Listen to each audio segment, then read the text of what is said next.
letter 2 weeks ago, or actually about a month ago now, to Speaker Boehner. It was a joint letter. Usually when you do a letter to try to get something to the floor, you might get 20 people on in a week. We got over 70 people, both Democrats and Republicans, just asking the Speaker to bring the 5-year bill to the floor. We've yet to get a response. But the big thing the farmers looking for is some certainty, especially with this drought that's been happening. So why no bill? Why will the Speaker or Eric Cantor not put that bill up for a vote? I don't know. I guess I could try to guess that some folks don't want to come to the floor because there's some tough votes in there, some amendments. I'll give you one of the examples is in the nutrition program. One of the changes we're trying to do that cuts about $16 billion out of nutrition is currently the way the law is set up is to where if I receive $1 of heating assistance, I automatically qualify for a bunch of the nutrition programs, $200 per month on up. And what the changes that we're doing is really a common sense change is saying, look, if you're going to get nutrition program, the SNAP program, what we're going to do is we're going to have you fill out an application to qualify so that we can capture the people, for example, the lady that won the lottery and was still receiving food stamps, people that have $100,000 sitting in their savings and checking account. To me, I truly believe if it comes to the floor, I believe the bill passes, and it passes in a bipartisan fashion. Does, Bobby, as you talk about SNAP and other things, that kind of is really where an awful lot of the focus of this farm bill is at. There are disagreements between the Senate and the House on kind of real farm programs, but a lot of this gets held up in things that aren't necessarily associated with agriculture. That's exactly right. I think one of the things a lot of folks across this great land don't understand is that only about 20% of the ag bill has to do with ag. 80% of it is the food stamp and nutrition programs. It's more of a food bill than it is an ag bill. And, it used to be 50-50, but that number continues to grow as more people go out of work and as the federal government continues to incentivize people to get on food stamps, like running commercials on radio and TV and things like that. What about the ag portion of it? Now, the Senate would like to do away with direct payments. They'd like to make it much more crop insurance focused. Out of the House, though, there's a little bit more of action on both sides of those things. A little bit more play in that, and that has a lot to do with just the way the House makeup is and the fact that Frank Lucas, House Ag Chairman, supports some of the other more of the direct style payment programs. Is there a compromise if it would ever get out of the House to be conferenced between the Senate and try to find some middle ground? I think there definitely is. I mean, if for example, if you look at a lot of the things this 112th Congress has done, for example, since 2009, we were running on 90-day extensions for transportation. It was this 112th Congress that was able to actually get a 2-year transportation bill. I think if we can get it out of the House, at least get it to a conference to where the people in the Senate and the House can and do is what the people sent us there to do, sit down, discuss, have some compromise to where we do what's good for America. The biggest thing the farmer needs today right now is some certainty. We don't need all this uncertainty, and that's what's really hurting our economy. One of the things I constantly reflect on is that just think if the ag section of our economy was down in the dumps here in these last couple of years, it'd be a totally different economy. It's been the bright shining star on the hill, and then we got the free trade agreements through, which has really helped out. But I think the big thing is that we need to be grown-ups here. We need to come to an agreement to where at least sit down and have a discussion through a conference, and that's what the people send us here to do. They don't send us out here to do extension after extension. They want some certainty, and I think that's one of the things we're going to continue to push forward on. So you mentioned be grown-ups, Bobby. I think a lot of people have that thought right now about what's going on in Congress, and they are disappointed that there can't be any action. So if you realize that and others in the Illinois delegation that I've talked to realize that, why can't House leadership just put it out there and start having an open discussion about the bill? Yeah, and I think that's what, when I go back next week, that's one of the big discussions we're having. We got a meeting with Speaker Boehner, and that's what we're going to lay out. The one thing is you talk about, not being able to work through some things, and the one thing that's been really frustrating for me is the fact that, we come to the table, And we do give some compromise on different things. We've got over 30 jobs bills that are bipartisan sitting over in the Senate that they are unwilling to move on. We've had no budget in this country for going on 4 years now. The big thing is just put it on the table. Let us take it up for a vote.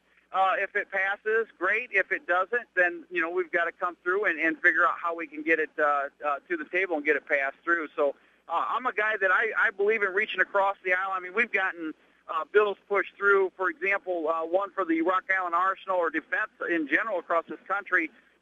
One of the public-private partnerships is what they were looking for. And for 10 years, the Arsenal have been looking for it. My two predecessors couldn't get it done. And, what I did was I reached across the aisle to the guy over in Iowa, Democrat, and, we got it done in 5 months, what my predecessors couldn't do in 10 years, signed into law by the President of the United States last year. So, my big thing is, let's find that common ground. What's good for America doesn't mean you have to give in on your core beliefs, your principles, but at the same time, it's about educating one another and then building those relationships to move America forward, because this stagnation is definitely not working. A lot of people will enjoy hearing that from a congressman, and hopefully, Bobby, others across the United States will share in your feelings. As you've been here back in the state on recess, have you had the chance to meet with and talk with farmers and ag groups from around the state? And what are their interests right now in this farm bill? I'm sure they're pushing you to get one done.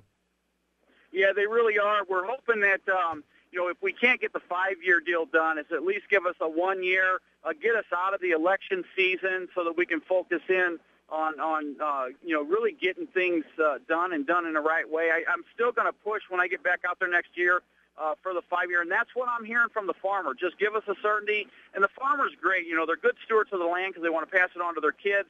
And they'll tell you, look, take the direct payments, but make sure we have a hearty crop insurance to where if we have failures like what we had this year, we can make sure we can maintain all of our payments on our equipment. We can buy more seed for next year and everything to make sure we can get things planted and keep moving forward. Crop insurance can be a divisive issue, Bobby, and you are a small business owner yourself, but there is not really small business insurance that is passed out on the federal level, but there is for crop insurance. Do you talk to other constituents that have a hard time trying to understand why crop insurance is needed for farmers? Yeah, we do run into that every once in a while, and the big thing to understand is that, not only are our farmers feeding our country, but they're also feeding the world, and the one thing that we understand is that if they take a hit, we're going to pay for it one way or the other. We can pay for it up front to make sure we continue everything moving forward without having any hiccups or problems, or we can pay it at the end at the grocery store. So, it's one setup or the other, and I like to have just that certainty, knowing that we can maintain and make sure that next year farmers can get things out there in the field and pray to God, literally, that we don't have another drought next year, because it's going to make things even worse. One aspect of the drought, and this is not up to Congress, but you might have been hearing from some groups, is it's an EPA decision, but asking for a waiver of the renewable fuel standard, and some groups asking to blend less ethanol into the nation's fuel. Do you have a position on that? And have you talked to individuals on either side of the issue? We haven't really gotten into that. The one thing that when it comes to energy, I'm one of the all of the above folks out there. If it comes between feeding Americans versus fueling the vehicles, we definitely take a hard look at that. But I do not believe that is a problem right now, nor do I believe it's going to be. Here's the thing that you've got to remember with renewables is a lot of the corn that's out there is used for feed for our cattle, our hogs and things like that. And the fact of the matter is the byproduct that spins off of the renewable fuel, the corn, all goes to hog confinements and things like that. So it's not like, every piece of that kernel is just wasted by using it for fuel. And I think the key thing is to keep all those options on the table. I have 3 vehicles that use E85, and I think it's a great way to relieve our dependency upon those folks in the Middle East that, quite forward, just do not like us. And, it might not be perfect, but we continue to strive towards perfection, and I'm a big supporter of that. Back here, we'll wrap up, and just two more questions about the Farm Bill. The Drought Disaster Relief Aid Package that was passed out of the House. Those bills aren't needed if we have a 5-year Farm Bill. Is that right? That's exactly right. We've got to, till the end of this month, to get this thing straightened around. One of the things, though, we've got to worry about is our cattle farmers, because what happened is in the last farm bill, they took care of the cattle folks for 4 years, and then it expired. So we've got to make sure we've got something in there for them for this, this go around. But I think if we can get at least a 1 year, preferably a 5-year, a lot of the things that we talked about last month kind of go away because that will kind of fill right in.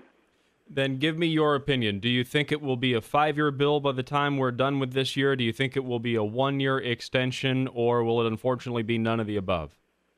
I think it'll be at least a 1 year for sure, and preferably a 5-year just to give us 5 years of certainty. That's the problem our country is having today is there's so much uncertainty, whether we talk about a farm bill, sequestration, the tax hikes that are coming in January on small businesses across the country. What the country's painting for is just some certainty so that they can do what they do best and get people back to work, expand and grow their businesses. And that's really what it all boils down to. Congressman Bobby Schilling, our guest here on Agribusiness Day. Bobby, thank you for being along with us. Hey, thanks a lot, Steve. You have a great weekend, man. You too. Enjoy Rockford, sir. You got it, buddy. Take See care. ya. Bye-bye.